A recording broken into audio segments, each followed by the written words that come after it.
तो राम राम भाई सारे ने। आज हम एक और व्यक्ति जो मूर्ख है उसके ऊपर बात करने जा रहे हैं। उसकी एक वीडियो है तो हम उससे साथ में प्ले भी करेंगे और उसके ऊपर बात भी करेंगे। आज हम देखेंगे कि कौन ऐसे व्यक्ति होते हैं ना कि सोच इतने स्तर तक गिर जाती है कि वो कुछ भी बोल देते हैं और उन्हें पता भी नहीं है कि वो क्या बोल रहे हैं। चलिए शुरू करते हैं वीडियो।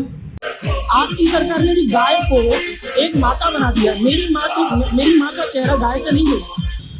तो अब यहाँ पे संबित पात्रा जी से ये बोल रहा है कि आपकी सरकार ने गाय को माँ बना दिया है और मेरी माँ है उसका मुंह गाय से नहीं मिलता और उसका आधार कार्ड नंबर वगैरह है। पहली बात जो कटुता वाली है उसमें साफ है कि किसी सरकार ने आके उसे तुम्हारी माँ घोषित नहीं किया है, ठीक है ना। हमारे पूर्वजों से युग युगांतरों से हमारे अपनी संस्कृति में हम उस गाय को अपनी माता मानते हैं और गाय को अपनी माता इसलिए मानते हैं क्योंकि उसके गुण हैं। उसकी शक्ल देख के हम उसको अपनी माता नहीं घोषित करते, ठीक है। तो माता उसे उसके गुण देख के किया जाता है। आप सृष्टि में बड़ा लॉजिकली बात है, लोग बड़ा साइंस चिल्लाते हैं तो उनको साइंटिफिकली भी बताया जाए। एक गाय ही पूरे सृष्टि में एक लौता जानवर गाय है जिसका दूध तुम पी सकते हो, सारे पोषण तत्व पा सकते हो और केवल दूध ही नहीं, सारे गुण होते हैं। इसके गोबर से लेकर गौमूत्र जिसका मजाक उड़ाते रहते हैं ना लोग, उस तक का उसमें भी गुण है। समझने वाली बात है कि लोग गौमूत्र गोबर इत्यादि का मजाक उड़ाते हैं या ये सब चीज़ें। तो उनसे पूछा जाए कि सबसे पहले आते हैं कि आप अंग्रेज़ों में देख लीजिए। अंग्रेज़ लोग कॉफ़ी होती है, एक कॉफ़ी होती है तेंदुए की, उस दुनिया की सबसे महंगी कॉफ़ी है, 25,000 रुपये किलो के हिसाब से मिलती है। वो तेंदुए की पोटी में से वो तेंदुआ बीज खाता है और उसकी पोटी में से चुनिंदा बीज निकाल के उससे क्या नाम है कॉफ़ी बनाई जाती है, ठीक है।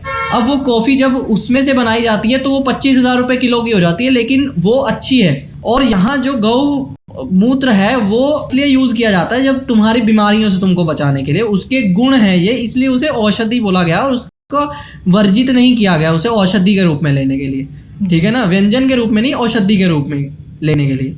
तो उसमें लोगों को प्रॉब्लम है, उसमें हम बेवकूफ़ हैं। लेकिन अंग्रेज़ों की जो 25,000 रुपये टट्टी वाली जो तुम कॉफ़ी पी रहे हो वो बुरी नहीं है। ये कितना दोगलापन है। एक ऐसा जीव जो आपके सभी तरह के पोषण करने के लिए उसमें गुण है, के क्या कहते हैं लिपाई होती है घर की, तो बैक्टीरिया नहीं आते हैं, ये भी कहा जाता है। बिल्कुल। और गौमूत्र से उनके कई तरह के पेट की समस्याएं दूर होती है, ठीक है।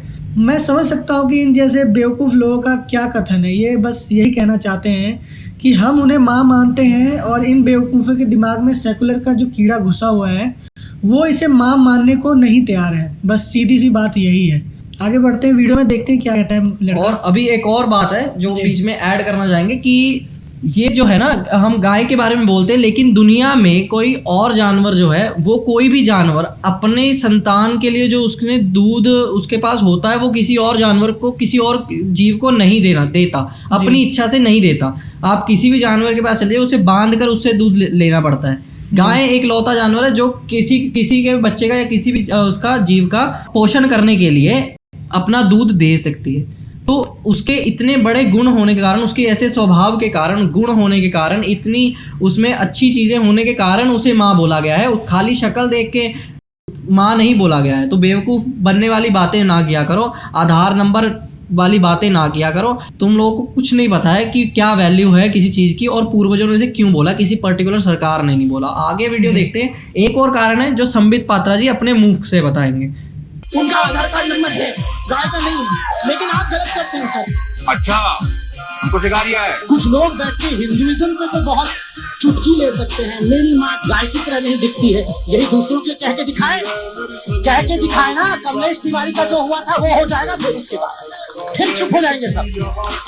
सर, हिंदुइज्म के साथ नो मजाक। जस्ट सेकेंड सर, बिल्कुल हो सकते हैं आप हिंदू। आपने कहा मेरी माँ गाय की तरह नहीं दिखती है, गाय हमारी माता नहीं है। व्हाट्सएप यूनिवर्सिटी में पढ़ाया गया है, आपकी सरकार ने बनाया होगा। बिल्कुल नहीं, वेदों ने बनाया है, गर्व से बनाया है, और गाय हमारी माता है, कोई बुराई नहीं। कितनी सही बात कही गई है। सबसे पहले जो उन्होंने एक बात कही गई है कि कमलेश तिवारी के साथ जो हुआ था ना, अगर किसी और के साथ किसी और संस्कृति के बारे में तुम बोलते जी, तो कमलेश तिवारी वाला हाल हो जाना तुम्हारा। वही जो लोगों के साथ होता है, कन्हैया के साथ हुआ था या किसी और के साथ हुआ था, तो तुमसे आज भी यही काम हो जाना था। तुम बोल के दिखाओ किसी को भी। यहाँ के लोग जो है अपनी संस्कृति को ही गालियाँ देने में लगे हुए हैं। ये सेकुलर बन के पता नहीं तुम क्या प्राप्त कर लोगे। पर तुम अगर थोड़े किताबों को अच्छे से अध्ययन कर लो ना, तो भी तुम्हारे अंदर ये बुद्धि आ जाएगी कि पूर्वजों के बनाए नियमों पर सवाल ऐसे ही नहीं उठाते। शायद इसलिए तुम्हारे सिर पर बाल नहीं है, क्योंकि तुम बेवकूफ़ हो। बिल्कुल जी, सेकुलर हिंदू बनने में ये सब तो मैं समझ सकता हूँ। कहते हैं ना, हर चीज़ का एक गुण होता है, तो सेकुलर हिंदू का ये गुण है कि वो ऐसे ऐसे तथ्य पेश करते हैं जो बिल्कुल उनके बुद्धि को मतलब बता देता है कि हाँ, ये सेकुलर हिंदू है, इतने योग्य ही है ये, जी, ये इतने योग्य ही है। इसीलिए सेकुलर बनने से भाई डर लगता है। हाँ, सेकुलर हिंदू से बचें। और साफ उन्होंने ये बात बोली है कि सरकार ने किसी ने किसी को नहीं माँ बनाया है, हम किसी सरकार के वशीभूत होके नहीं बोल रहे हैं, ये वेदों ने बनाया है, वेदों ने कहा है, और वेदों की वाणी अनुचित नहीं हो सकती, ये तो कोई भी ज्ञानी बता देगा जी, ठीक है। और उसके कई कारण हमने भी आपको बता दिए।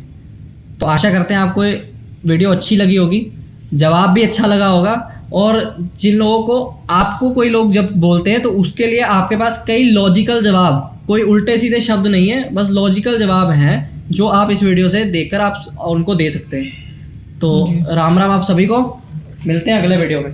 जय श्री राम।